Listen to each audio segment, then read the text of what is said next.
السلام علیکم ورحمۃ اللہ وبرکاتہ۔ بسم اللہ الرحمن الرحیم۔ باب مناقب ابی بکر، الفصل الاول۔ یہ صفحہ نمبر 54 ہے۔ باب مناقب ابی بکر، حضرت ابو بکر صدیق رضی اللہ تعالی عنہ کے فضائل و مناقب۔ پہلی فصل ہے عن ابی سعید الخدری عن النبی صلی اللہ علیہ وسلم قال، حضرت ابو سعید خدری سے مروی ہے، وہ نبی کریم صلی اللہ تعالی علیہ وسلم سے روایت کرتے ہیں، حضور صلی اللہ تعالی علیہ وسلم نے ارشاد فرمایا، انا من امن الناس علی فی صحبته ومالہ ابو بکر وعند البخاری ابا بکر، بے شک تمام لوگوں میں سب سے زیادہ مجھ پر احسان کرنے والے اپنی صحبت اور اپنے مال کے حق میں وہ ابو بکر ہیں۔ وعند البخاری ابا بکر، یہ ترکیبی طور پر فرق بیان کرتے ہیں کہ امام بخاری رحمۃ اللہ علیہ کے نزدیک ان کی روایت میں ابو بکر کے بجائے ابا بکر ہیں۔ ظاہر یہ ہے کہ ابو بکر کے بجائے ابا بکر یہ زیادہ ظاہر ہے، اس لیے کہ اس صورت میں ابا بکر یہ انا کا اسم ہوگا اور من امن الناس سے آخر تک یہ انا کی خبر ہوگی، یہ زیادہ ظاہر ہے۔ اور یہاں ابو بکر ہے، ابو بکر جس روایت میں ہے تو اس کی ترکیبی صورت یہ ہوگی کہ یہاں یعنی انا کے بعد جو من ہے وہ من زائدہ ہو، من زائدہ ہو۔ اب امن الناس علیہ یہ انا کا اسم ہو جائے گا اور ابو بکر یہ انا کی خبر ہو جائے گی۔ اور یہ بھی ہو سکتا ہے کہ انا یہ نعام کے معنی میں ہو، اور جب انا نعام کے معنی میں ہوگا تو ابو بکر یہ مبتدا بن جائے گا اور من امن الناس یہ خبر بن جائے گی۔ تو اس طرح سے ابو بکر والی روایت کی ترکیب ہو جائے گی اور جو بخاری میں ابا بکر ہے اس کی ترکیب ہو جائے گی۔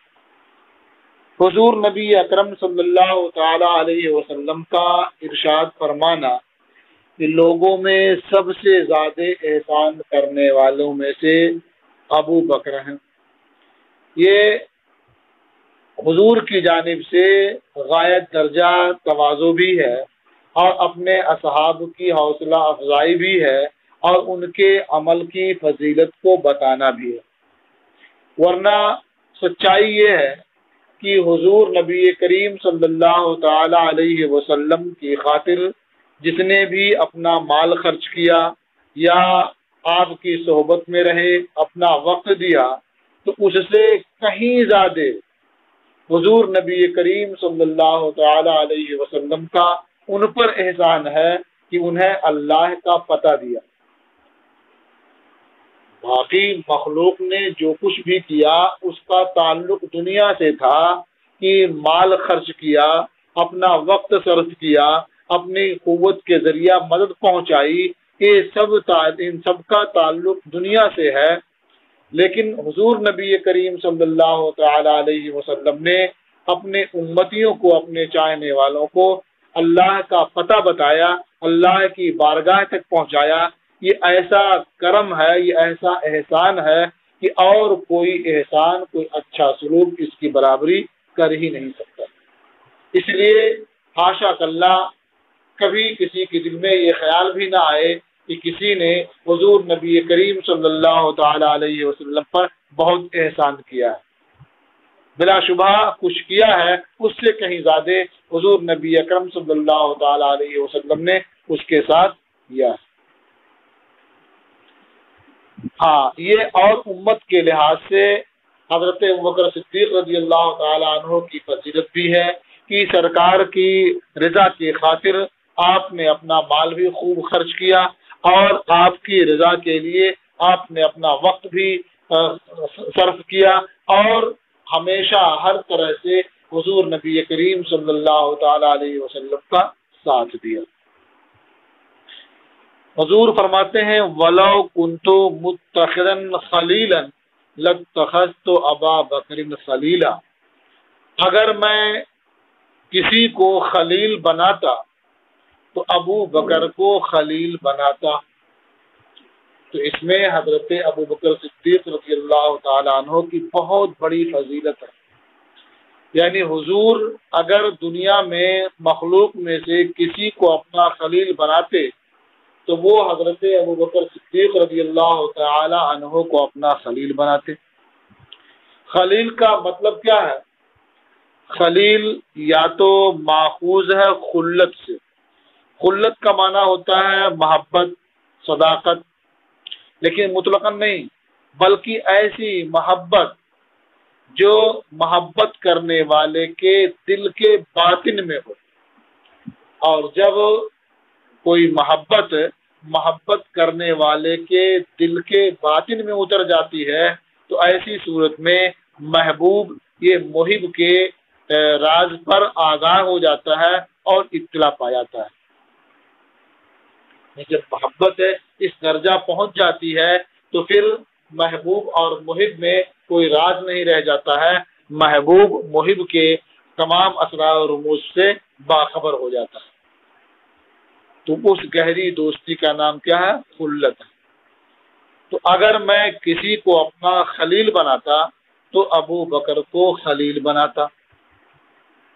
لیکن اس سے ظاہر کیا ہے کہ میں نے انہیں اپنا خلیل نہیں بنایا، کیونکہ مخلوق میں میرا کوئی خلیل نہیں ہے۔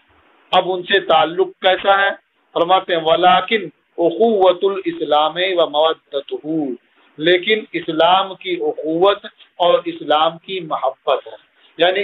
اسلامی طور پر سب بھائی بھائی ہیں، اور بھائی ہونے کا تقاضا ہوتا ہے کہ محبت بھی یکساں اور برابر ہو۔ تو اسلامی محبت ہے، دینی محبت ہے، وہ اخوت ہے۔ اس کا مطلب جس طرح سے وہ مجھ سے محبت کرتے ہیں اسی طرح سے میں بھی ان سے محبت کرتا ہوں۔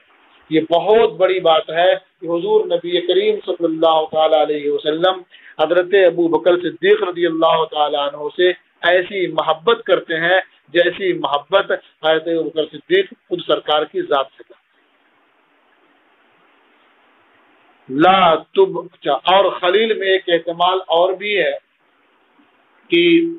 وہ بجائے خلت کے خلت سے ماخوذ ہو۔ خلت سے ماخوذ ہو تو خلت کا معنی ہوتا حاجت۔ اب مفہوم یہ ہوگا کہ اگر میں خلق خدا میں کسی کو اپنا ایسا دوست بناتا جس کی طرف میں اپنی ضرورتیں لے جاتا، جس پر میں اپنے تمام امور میں اعتماد کرتا، اہم امور میں اس پر بھروسہ کرتا، تو وہ ابو بکر تھے۔ یعنی میں انہیں ہی اپنا ایسا خلیل بناتا کہ اپنی ضرورتیں ان کی طرف پیش کرتا، ان پر اعتماد کرتا اور امور میں انہی سے مشورہ کرتا۔ لیکن چونکہ میرا ایسا کوئی خلیل خلق خدا میں نہیں ہے، بلکہ صرف اللہ جل شانہ ہے کہ اسی کی بارگاہ میں میں اپنی ساری ضرورتیں پیش کرتا ہوں۔ اور اس کے بارے میں یعنی حضور نبی کریم صلی اللہ تعالی علیہ وسلم نے مزید فرمایا لا تبقین فی المسجد خوخۃ الا خوخۃ ابی بکر، مسجد میں کوئی کھڑکی ہرگز باقی نہ رکھی جائے۔ خوخہ کا معنی روشن دان بھی ہوتا ہے، خوخہ کا معنی کھڑکی بھی ہوتا ہے، یعنی وہ چھوٹا دروازہ جو دو کمروں کے درمیان کھول لیا جاتا ہے تاکہ ایک سے دوسرے میں جانا آسان ہو، یا گھروں میں پیچھے کی طرف یا دائیں بائیں کی طرف چھوٹا سا دروازہ لگا لیا جاتا ہے کہ اگر سامنے لوگ موجود ہوں اور کسی کو آنا جانا ہو تو اس دائیں بائیں کے راستے سے وہ آ جا سکے، اسے کھڑکی کہتے ہیں۔ تو مسجد نبوی کا حال یہ تھا کہ جن حضرات کے گھر مسجد نبوی سے متصل تھے انہوں نے مسجد میں ایک ایک کھڑکی کھول رکھی تھی، جس سے وہ اس بات کا اندازہ کیا کرتے تھے کہ حضور نبی کریم صلی اللہ تعالی علیہ وسلم تشریف لائے یا نہیں، اور پھر اسی راستے سے مسجد میں داخل ہو جایا کرتے تھے۔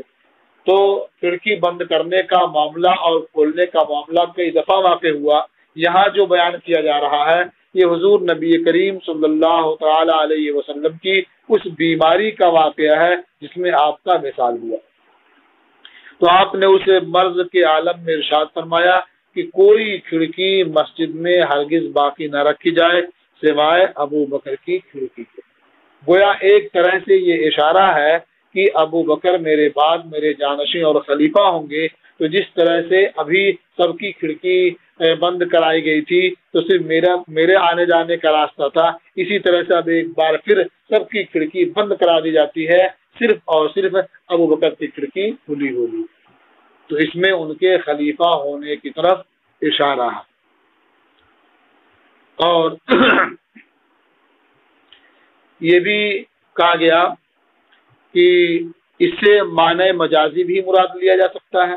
یعنی حقیقت میں کوئی کھڑکی نہ کھولنا ہو، معنی مجازی کے طور پر اس کا استعمال ہو، تو اس صورت میں یہ کنایا ہوگا خلافت سے، یعنی ان کی کھڑکی کھلی ہوگی، یعنی یہ خلیفہ ہوں گے، اور سب کی کھڑکی بند رہے گی، یعنی سب کی طرف سے بات کا دروازہ بند ہو جائے گا، کسی کو کلام کی گنجائش نہیں ہوگی اس امر میں۔ وفی روایت، اور ایک روایت میں ہے،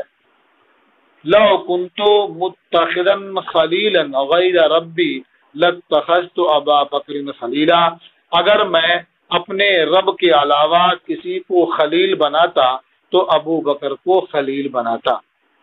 متفق علیہ، یہ حدیث متفق علیہ ہے۔ اس کا ظاہر یہی ہے کہ اپنے رب کے علاوہ میں نے کسی کو خلیل نہیں بنایا، اس لیے ابو بکر کو بھی میں نے خلیل نہیں بنایا۔ وعن عبداللہ ابن مسعود عن النبی صلی اللہ علیہ وسلم قال، اور حضرت عبداللہ ابن مسعود رضی اللہ تعالی عنہ سے روایت ہے، وہ نبی کریم صلی اللہ تعالی علیہ وسلم سے روایت کرتے ہیں، حضور نے ارشاد فرمایا، لو کنت متخذا خلیلا لاتخذت ابا بکر خلیلا، اگر میں کسی کو خلیل بناتا تو ابو بکر کو خلیل بناتا، ولکنہ اخی و صاحبی، لیکن وہ میرے بھائی ہیں اور میرے ساتھی ہیں۔ وقد اتخذ اللہ صاحبکم خلیلا، اور یقیناً اللہ نے تمہارے ساتھی کو خلیل بنایا۔ یہاں صاحبکم سے مراد حضور نبی کریم صلی اللہ تعالی علیہ وسلم کی ذات ہے، یعنی اللہ نے حضور کو خلیل بنایا۔ اس میں اس بات کی جانب اشارہ ہے کہ یہاں خلت یہ دونوں جانب سے ہے، یعنی اللہ کے محبوب صلی اللہ علیہ وسلم نے اللہ کو اپنا خلیل بنایا، اور اللہ نے حضور نبی کریم صلی اللہ تعالی علیہ وسلم کو خلیل بنایا۔ یہ بہت اعلیٰ درجہ ہوا۔ رواہ مسلم، اسے امام مسلم نے روایت کیا ہے۔ وعن عائشہ قالت، اور ام المومنین حضرت عائشہ صدیقہ رضی اللہ تعالی عنہا سے روایت ہے، انہوں نے فرمایا، قال لی رسول اللہ صلی اللہ علیہ وسلم فی مرضہ ادعی لی ابا بکر ابا کے و آخا کے، نبی کریم صلی اللہ تعالی علیہ وسلم نے مجھ سے اپنی بیماری میں ارشاد فرمایا، جس بیماری میں آپ کا وصال ہوا، ادعی لی ابا بکر ابا کے، اپنے باپ ابو بکر اور اپنے بھائی یعنی عبد الرحمن کو میرے پاس بلا لاؤ، میرے پاس بلاؤ، حتی اکتبا کتابا، یہاں تک کہ میں ایک نوشتہ لکھ دوں۔ تو حضرت ابو بکر کے لیے نوشتہ لکھنا تھا، اس لیے انہیں بلاؤ، اور عبد الرحمن کے ذریعہ لکھوانا تھا، اس لیے انہیں بلاؤ۔ دونوں کے بلانے کا حکم دیا گیا کہ جسے جو کام سپرد کرنا ہے وہ سامنے موجود ہوں، اور جس کے ذریعہ نوشتہ لکھوانا ہے انہیں بھی طلب کیا۔ اب کیوں بلانے کے لیے فرمایا؟ فَإِنِّي أَخَافُ أَن يَتَمَنَّى مُتَمَنٍّ وَيَقُولُ قَائِلٌ، اس لیے کہ مجھے اندیشہ ہے کہ بعد میں کوئی تمنا کرنے والا تمنا کرے، یعنی خلافت کی تمنا کرنے والا تمنا کرے، وَيَقُولُ قَائِلٌ اور کوئی کہنے والا کہے انا ولا، انا ولا مطلب کیا ہوا، یعنی کوئی کہنے والا کہے کہ میں حقدار ہوں، میں خلافت کا مستحق ہوں، ولا حالانکہ وہ خلافت کا حقدار نہیں ہے، وہ خلافت کا مستحق نہیں ہے۔ وَيَأْبَى اللَّهُ وَالْمُؤْمِنُونَ إِلَّا أَبَا بَكْرٍ اور اللہ اور مومنین انکار کر دیں گے سوائے ابو بکر کے، یعنی اللہ تبارک و تعالیٰ ان کے علاوہ کسی اور کے خلیفہ ہونے سے راضی نہیں ہوگا، اور مومنین ان کے علاوہ کسی اور کے خلیفہ ہونے پر متفق نہیں ہوگا۔ رواہ مسلم، اسے امام مسلم نے روایت کیا ہے، اور یہ حدیث اس مضمون کی پہلے بھی گزر چکی ہے کہ آپ نے اس کے بعد نہیں لکھوایا بلکہ چھوڑ دیا اسی طرح سے، کیونکہ آپ کو یہ معلوم تھا کہ اللہ تبارک و تعالیٰ اور مومنین ان کے علاوہ کسی اور سے راضی نہیں ہوں گے، کسی اور پر مومنین متفق نہیں ہوں گے۔ وفی کتاب الحمیدی انا اولا بدلا انا ولا، یعنی مسلم کی روایت میں تو ہے انا ولا کا لفظ ہے، لیکن کتاب الحمیدی میں ہے انا اولا، انا اولا، یعنی کوئی کہنے والا کہے کہ میں خلافت کا زیادہ حقدار ہوں، تو یہاں انا ولا ہے، انا ولا کے بدلے وہاں انا اولا ہے۔ وعن جبیر ابن مطعم، اور حضرت جبیر ابن مطعم سے روایت ہے، انہوں نے فرمایا اتت النبی صلی اللہ علیہ وسلم امرات فکلمتہ فی شیء، ایک خاتون نبی کریم صلی اللہ تعالی علیہ وسلم کی بارگاہ میں حاضر ہوئی، فکلمتہ فی شیء، اور انہوں نے نبی کریم صلی اللہ تعالی علیہ وسلم سے کسی مسئلے میں بات کی، فَأَمَرَهَا أَن تَرْجِعَ إِلَيْهِ، تو حضور نے انہیں حکم دیا کہ وہ بعد میں لوٹ کر کے آئیں، ان ترجع الیہ، کہ وہ بعد میں حضور کے پاس آئیں۔ قالت یا رسول اللہ ارأیت ان جئت ولم اجدک، اس خاتون نے عرض کیا اے اللہ کے رسول، آپ فرمائیں اگر میں آؤں اور آپ کو نہ پاؤں، کانہا ترید الموت، گویا ان کی مراد موت تھی، یعنی آپ کا انتقال ہو جائے جب میں آؤں تو پھر میں کیا کروں، کس کے پاس جاؤں؟ قال فإن لم تجدینی فأتی ابا بکر، تو حضور نبی کریم صلی اللہ تعالی علیہ وسلم نے ارشاد فرمایا اگر تو مجھے نہ پائے، یعنی جب لوٹ کر کے آئے تو اس وقت تک میرا انتقال ہو چکا ہو، تو ابو بکر کے پاس جائے، یعنی وہی، اس سے ظاہر ہوتا ہے کہ وہی میرے بعد خلیفہ ہے مطلقاً، لہذا جو کام میں کرنے والا تھا مجھے نہ پاؤ تو ان کے پاس چلی جانا، تمہارا وہ کام کر دیں گے۔ متفق علیہ، یہ حدیث متفق علیہ ہے۔ اس طرح کی بہت سی احادیث میں اس بات کی جانب اشارہ ملتا ہے کہ حضور نبی کریم صلی اللہ تعالی علیہ وسلم نے اپنے بعد حضرت ابوبکر صدیق رضی اللہ تعالی عنہ کو خلیفہ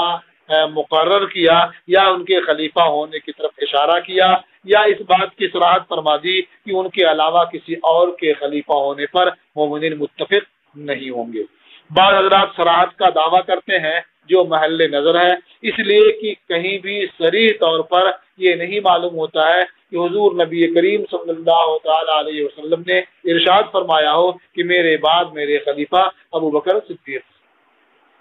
اسی طرح سے بعض لوگ یہ دعویٰ کرتے ہیں کہ نبی کریم صلی اللہ تعالی علیہ وسلم نے حضرت علی مرتضیٰ کرم اللہ تعالی وجہہ کو خلیفہ نامزد کیا، یہ بات بھی محل نظر ہے، اس کی بھی کوئی صراحت نظر سے نہیں گزری اور نظر نہیں آتی، بلکہ سب کا اس بات پر اتفاق ہے، بلکہ اجماع ہے کہ خلافت یعنی خلفاء جس ترتیب سے ہوئے ہیں خلفاء اربعہ، اسی ترتیب سے خلافت ہونی چاہیے تھی، اور نبی کریم صلی اللہ تعالی علیہ وسلم گویا اسی ترتیب سے راضی تھے، اور اللہ تعالیٰ کی مشیت یہی تھی، اسی لیے اس ترتیب سے خلافت واقع ہوئی۔ وعن عمرو بن العاص ان النبی صلی اللہ علیہ وسلم بعثہ علی جیش ذات السلاسل، حضرت عمرو ابن عاص سے روایت ہے کہ نبی کریم صلی اللہ تعالی علیہ وسلم نے انہیں ذات سلاسل والی فوج پر امیر مقرر کر کے بھیجا۔ یہ ذات سلاسل والی فوج کون سی ہے؟ اس سے مراد وہ لشکر ہے جو نبی کریم صلی اللہ تعالی علیہ وسلم نے ذات السلاسل کی طرف بھیجا تھا۔ ذات سلاسل ایک جگہ کا نام ہے جو مدینہ منورہ سے 10 دن کے فاصلے پر واقع ہے۔ تو وہاں جو دستہ، جو فوج حضور نبی کریم صلی اللہ تعالی علیہ وسلم نے بھیجی، ان کا امیر حضرت عمرو بن عاص کو مقرر فرمایا۔ وہ فرماتے ہیں فَأَتَيْتُهُ، تو میں واپس آیا، یعنی اس جنگ سے واپس تشریف لائے فتح یاب ہو کر کے، تو فرماتے ہیں فَقُلْتُ أَيُّ النَّاسِ أَحَبُّ إِلَيْكَ، میں نے عرض کیا کہ لوگوں میں سب سے زیادہ آپ کو کون محبوب ہیں؟ قال عائشہ، حضور صلی اللہ تعالی علیہ وسلم نے ارشاد فرمایا کہ عائشہ۔ قلت من الرجال، میں نے پوچھا، میں نے کہا مردوں میں کون زیادہ آپ کو محبوب ہے؟ قال ابوہا، حضور نے ارشاد فرمایا ان کے والد یعنی ابو بکر۔ قلت ثم من، میں نے پوچھا پھر کون محبوب ہے؟ قال عمر، حضور نے فرمایا عمر۔ فعدا رجالا، یعنی اس طرح سے یہ پوچھتے رہے پھر کون، فعدا رجالا، تو حضور نے چند افراد کو شمار کیا، پھر فلاں، یعنی یہ پھر کون کہتے گئے اور سرکار پھر فلاں بتاتے گئے۔ فسکت، حضرت عمرو بن عاص فرماتے ہیں فسکت مخافت ان یجعلنی فی آخرہم، تو میں خاموش ہو گیا اس خوف سے کہ سرکار مجھے سب کے آخر میں کر دیں گے، یعنی میں نے پوچھنا چھوڑ دیا کہ ایسا نہ ہو کہ اور لوگوں کا نام آتا جائے اور میری باری سب سے آخر میں آئے اور سب کے آخر میں سرکار میرا نام ذکر فرمائے۔ آپ سوچتے ہوں گے کہ یہ پوچھنے کی نوبت کیوں آئی تھی؟ حضرت عمرو ابن عاص نے یہ بات کیوں دریافت کی تھی؟ تو اس کی وجہ یہ ہے کہ یہ ذات سلاسل جس کی طرف فوج کو نبی کریم صلی اللہ علیہ وسلم نے روانہ فرمایا، تو حضرت عمرو ابن عاص کو امیر مقرر کیا۔ اس میں 300 مجاہدین، جس میں انصار بھی تھے مہاجرین بھی تھے، انہیں حضور نے حضرت عمرو ابن عاص کے ماتحت کر دیا اور ان کے لیے ایک سفید پرچم بھی تیار کیا اور باقی فوجیوں کے لیے سیاہ پرچم تیار کیا اور بھیج دیا، روانہ کر دیا۔ جب وہاں حضرت عمرو ابن عاص ذات سلاسل تک پہنچے، ذات سلاسل کے بارے میں بھی مختلف اقوال ہیں کہ یہ نام ہی کیوں رکھا گیا۔ ایک وجہ یہ بیان کی جاتی ہے کہ سلاسل کے معنی ہوتے ہیں کہ وہ جگہ جس کی ریت تہ بتہ بیٹھی ہوئی ہو، کیونکہ جہاں یہ جنگ واقع ہوئی وہاں ریت تہ بتہ بیٹھی ہوئی تھی، اس لیے وہ وہاں جو لشکر گیا اسے جیش ذات السلاسل کہا گیا۔ اور دوسری وجہ یہ بیان کی جاتی ہے کہ اس جنگ میں جو کفار و مشرکین تھے انہوں نے آپس میں ایک دوسرے کو باندھ رکھا تھا، ایک دوسرے سے جوڑ رکھا تھا تاکہ کوئی تنہا میدان چھوڑ کر کے بھاگ نہ سکے۔ جب ایک دوسرے سے بدھے ہوں گے، بھاگنے کی کوئی راہ نہیں ہوگی، تو پھر مجبوراً وہ دل جمعی کے ساتھ مسلمانوں کا مقابلہ کریں گے۔ تو چونکہ انہوں نے زنجیروں سے ایک دوسرے کو باندھ رکھا تھا، اسی لیے اس کا نام ہوا ذات سلاسل، اور یہ لشکر چونکہ اسی کی طرف بھیجا گیا تو اسے کہہ دیا گیا جیش ذات السلاسل۔ اور ایک تیسری وجہ یہ بیان کی گئی کہ اس جگہ پانی تھا جس پانی کا نام تھا سلسل، یعنی اس پانی کو سلسل کہتے تھے، اور وہیں یہ جنگ واقع ہوئی تو اسے جیش ذات السلاسل کہا۔ بہرحال اس سے اتنا اندازہ ہوا کہ وہ لڑائی بہت اہم تھی، اس میں کفار و مشرکین اپنی پوری قوت کے ساتھ آئے ہوئے تھے اور ہر طرح سے مقابلے کے لیے تیار تھے۔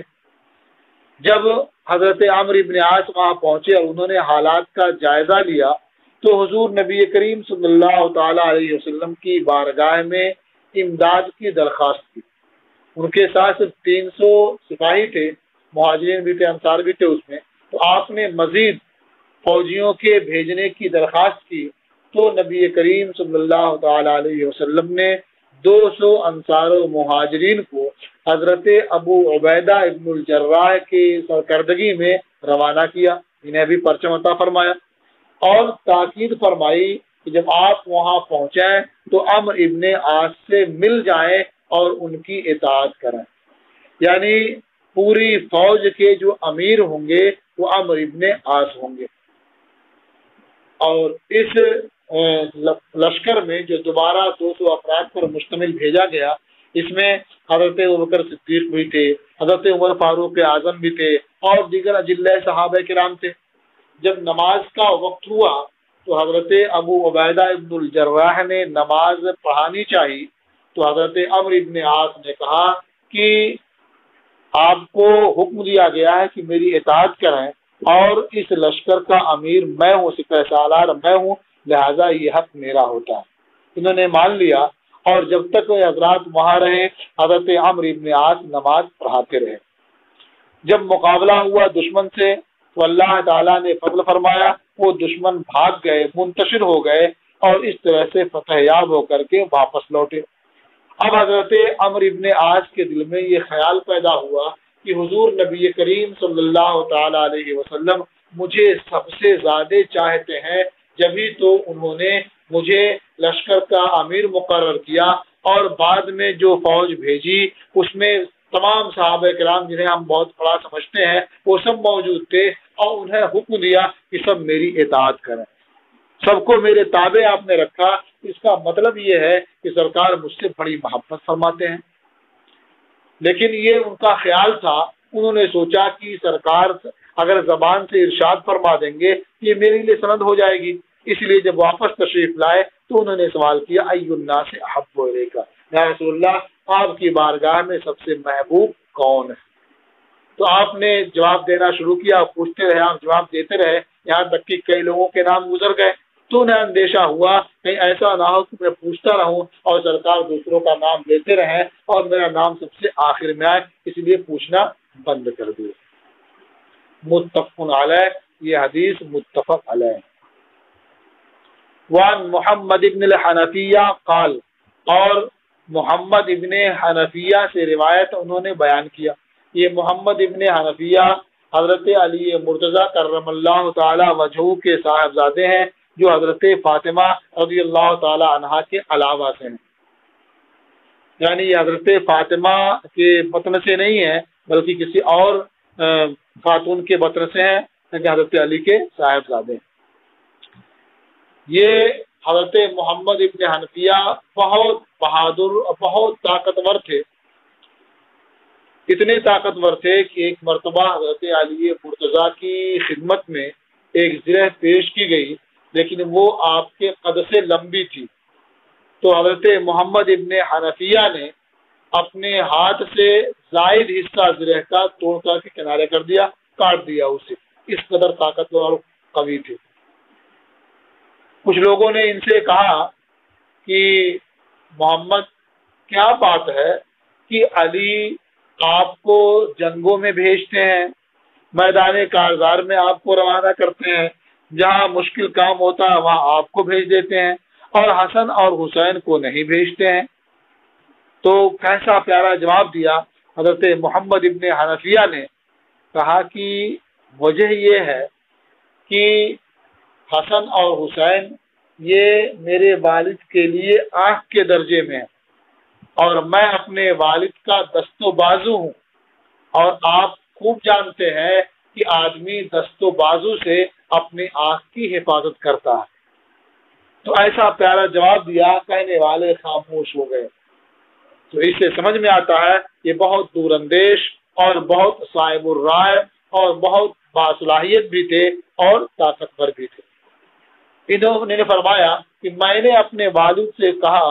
ای الناس خیر بعد النبی صلی اللہ علیہ وسلم، یعنی نبی کریم صلی اللہ تعالی علیہ وسلم کے بعد لوگوں میں سب سے بہتر کون ہے؟ قال ابو بکر، حضرت علی مرتضیٰ نے فرمایا ابو بکر سب سے بہتر ہیں۔ قلت ثم من،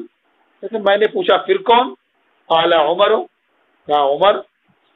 یہ کہتے ہیں وخشیت ان یقول عثمان، یعنی مجھے اندیشہ ہوا کہ اگر میں کہوں گا پھر کون تو وہ حضرت عثمان کا نام لیں گے، اس لیے میں نے کہا ثم انت، پھر سب سے بہتر آپ ہیں۔ قال،